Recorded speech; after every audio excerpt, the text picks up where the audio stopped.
पूर्वरे नागलोके चतुपे शब्दे बुद्धश्विमे सकल दश विशेष केश लोमादधातु बंदे शब्दे बुद्धं दशफलं शोभितं बोध चेतयं नमामि वन्दामि चेत्यं शब्दं शब्दकानेष्वतीतितं शारीरिक धातु महाबोधि बुद्ध रूपं सकलं सदा।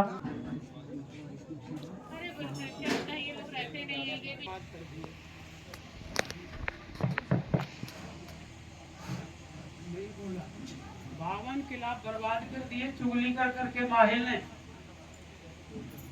और कोई नहीं कहता है कि मर्द चुगली करते। क्यों?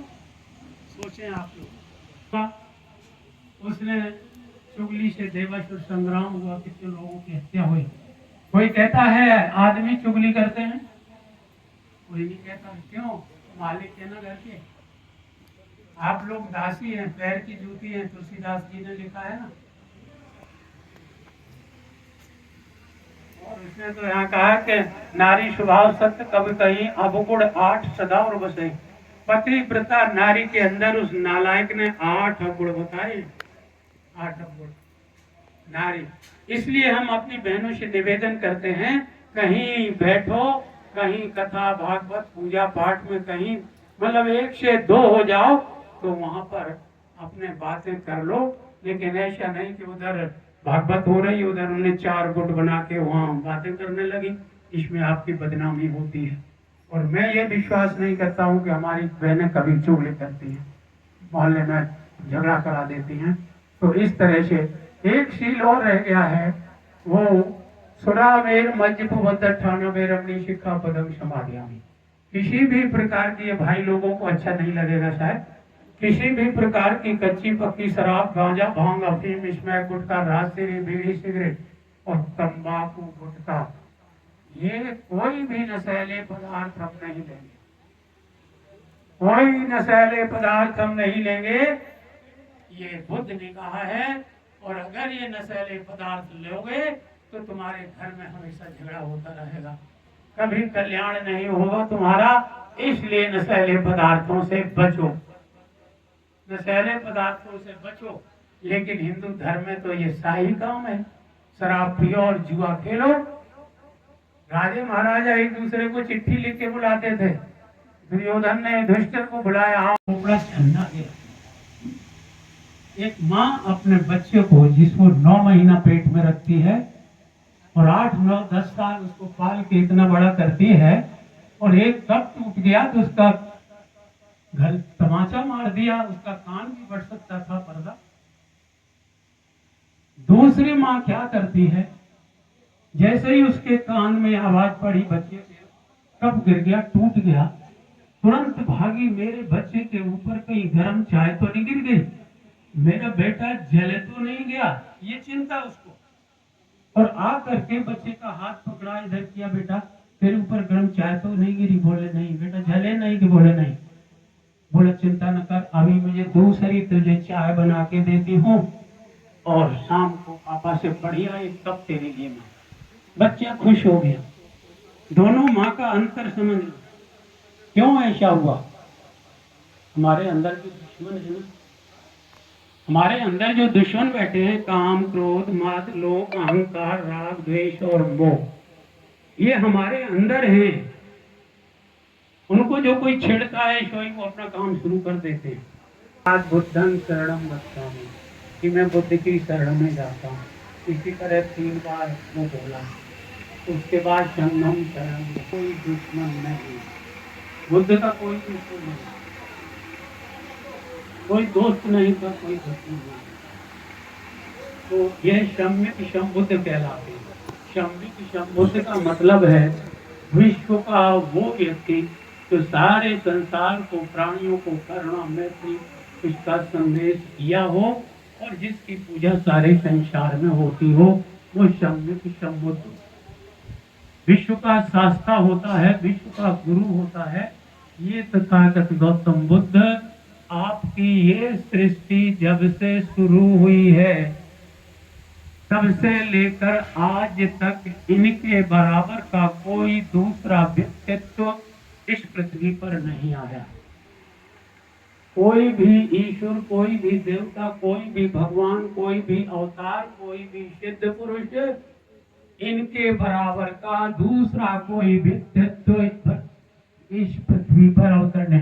बहन जी सुन लीजिए जरा थोड़ा इधर, आप लोग भाई साहब बाद में बात कर लीजिए थोड़ा। बाद में मेरा गला सभ्यता बड़ी सीखो। जल्दी खराब होता है क्योंकि उम्र हमारी ज्यादा हो गई, लेकिन फिर भी हम अपना, क्योंकि ये बात जो करना जीवन करो ले तो। रखा है धर्म के प्रचार का, इसलिए बोल रहा हूँ। नहीं मुझे मतलब कोई जरूरत नहीं थी इसकी जरूरत नहीं थी मुझे किसी भी काम के करने की।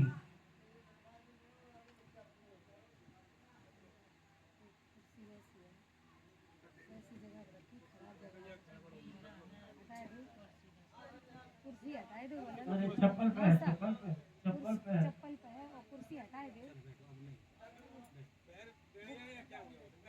पूरी कुर्सी हटाए दो। नहीं वो हमें लगता है तिरछी हो गई पैर उसका। हल्की है ना कुछ, मोटी वाली लाना। मैं पेंशनर हूँ, अपने खर्च के लिए बहुत कुछ मिल जाता है, लेकिन सीवर पहना है और अपना कर्तव्य समझते हैं, इसलिए आप लोगों के बीच में चल करके आया हूँ। आप लोग भी इन बातों को समझ पा नहीं रहे हैं, इसलिए हमारे ये समाज है सारा गुलाम है। आप लोग समझ रहे होंगे कि मैं स्वतंत्र हूँ, कोई स्वतंत्र नहीं है। दिमागी तौर पर सारे लोग हमारे गुलाम हैं, लेकिन लोग पैसा कमाने लगे, अच्छा खाने लगे तो ये समझ लेते हैं अब तो हम वाजिद अली शाह हो गए। अब जरूरत हमें नहीं है किसी चीज की, ना बच्चों को पढ़ाने की, ना लिखाने की। तो ये सम्यक संबुद्ध है, इनके बराबर का दूसरा कोई व्यक्तित्व इस पृथ्वी पे पैदा नहीं हुआ। और इसके बाद जो ये दूसरे महान पुरुष की चित्र है, फोटो है, बाबा साहब डॉक्टर B.R. अम्बेडकर, ये विश्व के दूसरे नंबर के विद्वान हैं। विश्व में आज इनकी पूजा होती है और बुद्ध के बाद विश्व के दूसरे नंबर के ये व्यक्ति हैं। कोई भी ईश्वर, कोई भी परमात्मा, कोई भी भगवान, कोई भी देवी देवता, कोई भी महान पुरुष इनके बराबर का नहीं है। और ये हम नहीं कहते हैं, ये विश्व के लोगों ने भी सिद्ध किया है। कोलंबिया यूनिवर्सिटी में जहां ये पढ़े, 300 साल का कोलंबिया यूनिवर्सिटी का रिकॉर्ड देखा गया, उनके वाइस चांसलर ने निकलवाया और उसमें देखा कि जितने बच्चे 300 साल में पढ़ के गए थे, उसमें बाबा साहब ने सबको टॉप किया। और इसलिए उन्होंने अपने यूनिवर्सिटी के प्रांगण में बाबा साहब की आदम कद फोटो बनवा करके लगवा दी और उस पर लिखा है सिंबल ऑफ नॉलेज, ज्ञान के प्रतीक बाबा साहब डॉक्टर अम्बेडकर। ऐसी महान हस्तियां आपके सामने बैठी हैं और आप लोग मजाक समझ रहे हैं। तो इनको हम लोगों ने 3 बार नमस्कार करके और फिर उसके बाद बुद्धं शरणं गच्छामि, धम्मं शरणं गच्छामि, संघं, ये 3 शरण हैं। इन 3 की शरण में जो जाता है उसका कल्याण हो जाता है। और ये 3 रतन भी हैं। विश्व में इन 3 रतन के बराबर कोई भी कीमती हीरा, जवाहर, मोती, राजपाट नहीं है। और इसीलिए तथागत गौतम सिद्धार्थ ने अपना इतना बड़ा राजपाट और प्यारा सा बच्चा और पत्नी को छोड़ करके वन में चले गए थे, क्योंकि इन्होंने इन तीनों का महत्व समझा था। तो इस तरह से ये 3 रतन हैं, लोग समझ नहीं रहे हैं। इनकी कीमत जिस दिन लोग समझ जाएंगे तो माला माल हो जाएंगे, उसका कल्याण सबका हो जाएगा। तो इस तरह से हमने इनको तथागत को ये किया। इसके बाद हमने कहा बुद्धं शरणं गच्छामि, पहले शरण दिया। तो बुद्धं शरणं गच्छामि, हम लोग बुद्ध की शरण में क्यों जाते हैं? बुद्ध ने क्या कभी कहा है कि मेरी शरण में आओ? बुद्ध ने कभी नहीं कहा है कि तुम मेरी शरण में आओ। बुद्ध ने अन्य महान पुरुषों की तरह अपनी शरण में किसी को नहीं बुलाया, लालच दे करके नहीं बुलाया कि तुम मेरी शरण में आओ तो तुम्हारे बच्चा पैदा हो जाएगा, तुम्हारे बच्चे की शादी हो जाएगी। कभी नहीं ऐसा किया उन्होंने, किसी को नहीं बुलाया, फिर हम उनकी शरण में क्यों जाते हैं? गीता में तो भगवान कृष्ण कहते हैं अर्जुन से, सर्वधर्म परित्यज्यन्ति मामेकं शरणं व्रज अहम तुम सर्व पापेभ्यो मोक्षयिष्यामि।